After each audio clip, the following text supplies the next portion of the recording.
Hello, one, two, three. Okay, so to start off on this, I saw this movie a long time ago.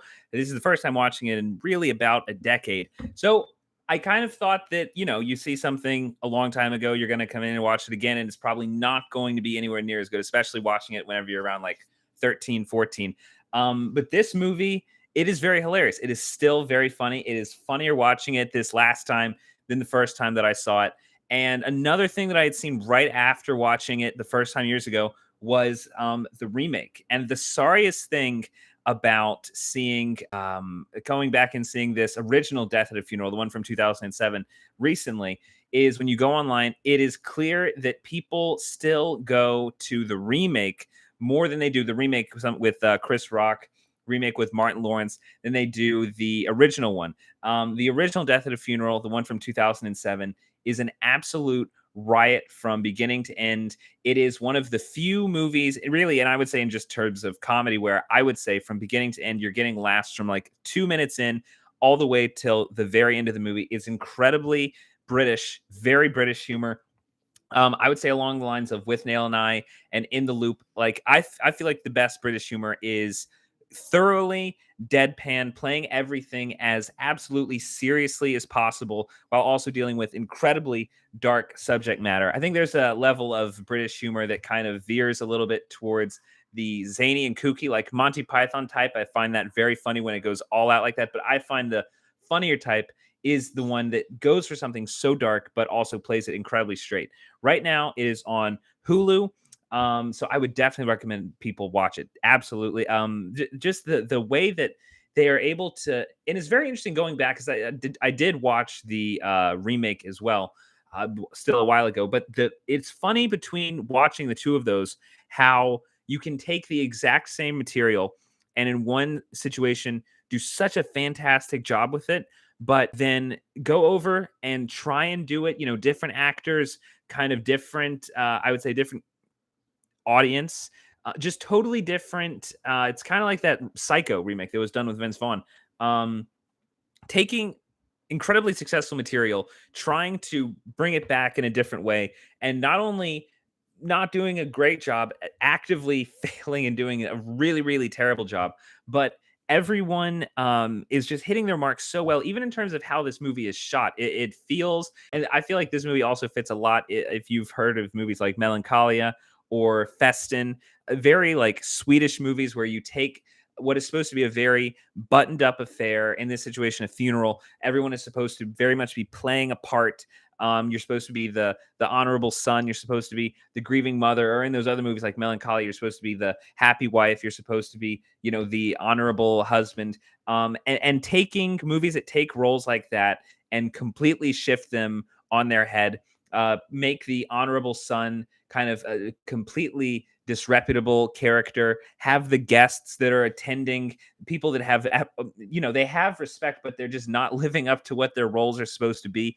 And not telling jokes in terms of, it's like it's not telling jokes where everyone in the story feels like a comedian. And that honestly might actually be why the remake does not work. Because when you watch the remake, you very much feel like everyone in it is a comedian. They are there, they're there to get laughs out of the audience. Whereas this material, very much in the original, the one thing that works so well is that they are just there to be laughed at. They don't want in on the joke. They're the butt of the joke. And this really is like it's about the 45-minute mark where the story feels like it's done so well. It's put so much story out there that they could just work with that 45-minute chunk and really close it out. That's another great thing. It's a very short movie, only an hour and a half.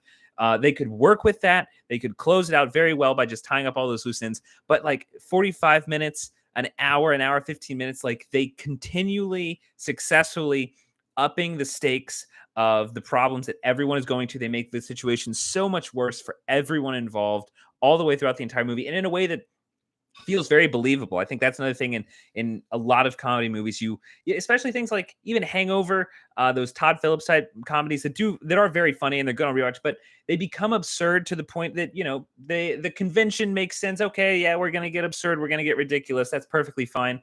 This is another thing that I think British comedy does do very well. Whenever you up the stakes it does so in a way that has to be believable within the world of the story, and the world of the story has to feel like it could really happen. You watch something like The Hangover, and like it's funny, but it's also impossible for that to really ever happen at all. You watch Death at a Funeral, and there you could imagine that this would definitely be able to happen at some point. And the fact that it deliver, but it's still ridiculous enough, and that's the acting is so good, the writing is so good, the music as well, the music's spectacular in a way of inviting you into the insane parts and being like, all of this really could happen. You have to stretch the realm of possibility a little bit, but not too much. And that's the thing. The comedy is just so good that every time it has to do that, every time it has to try and jump the shark, it does just such a good job at sticking the landing.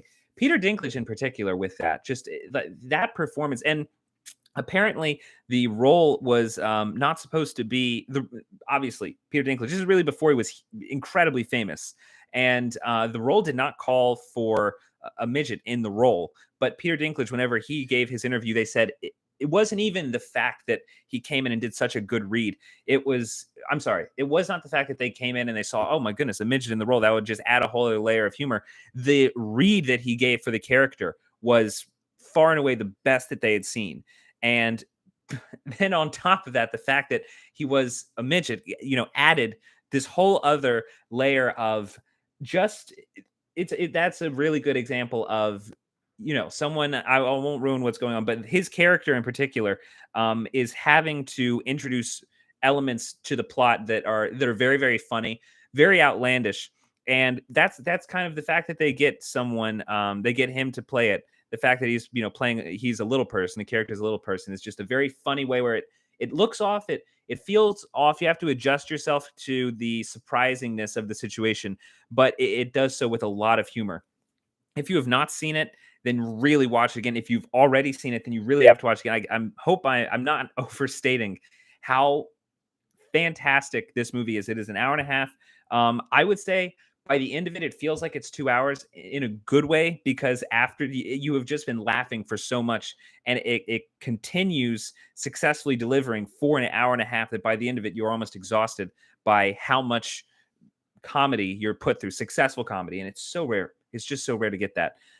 So check it out. Like I said, it's on Hulu. And again, very worth the watch. So please check it out. And like always, please subscribe to 5 Minute Critic for future updates on reviews and movie news.